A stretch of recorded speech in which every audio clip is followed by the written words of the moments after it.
Praise lord. ఈరోజు సామెత నేర్చుకుందామా? సామెతల గ్రంథం 27వ అధ్యాయం 15వ వచనం. ముసురు దినమున ఎడతెగక కారు నీళ్లును గయ్యాళి అయిన భార్యయు సమానము.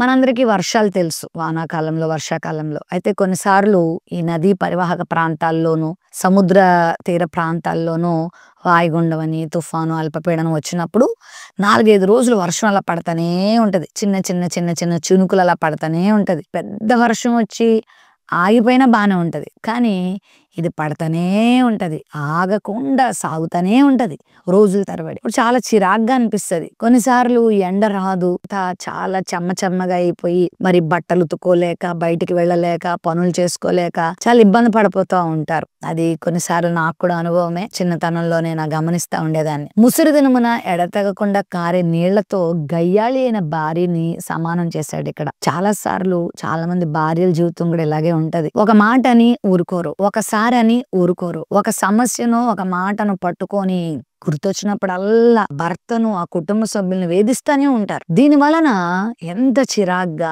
ఎంత బాధగా అనిపిస్తుందో వాళ్ళు గుర్తించరు. వారి యొక్క ఐడెంటిటీని వాళ్ళు కోల్పోతూ, వారుకున్న విలువను వాళ్లే తీసేసుకుంటూ కుటుంబంలో చాలా బాధాకరంగా పరిణమిస్తూ ఉంటారు. ఈ రోజు ఈ సామెత వింటున్న ప్రియ స్త్రీలారా, భార్యలారా, మీరు ఇలా ఉన్నారా? గయ్యాళిగా ఉండొద్దు. ప్రేమ కలిగి, సమాధానం కలిగి, కుటుంబము ఎప్పుడు సంతోషంగా ఉండగలిగేలాగా ప్రణాళిక వేసుకోవాలి. ఆ విధంగా కుటుంబాన్ని సిద్ధపరచుకోవాలి గాని గయ్యాళితనంతో, జగడాలతో, గొడవలతో కుటుంబాన్ని పాడు చేసుకోవద్దు. కుటుంబంలో ఉన్న శాంతిని మృంగివేయద్దు. కుటుంబంలో ఉన్నటువంటి ఐక్యతను మంట కలపొద్దు. బ్రతికేది కొద్ది కాలమే. అందరితో సమాధానం, పరిశుద్ధత కలిగి అందరినీ ప్రేమిస్తూ సమాధానంతో ముందుకు వెళ్ళిపోతే జీవితాలు చాలా క్షేమంగా ఉంటాయి.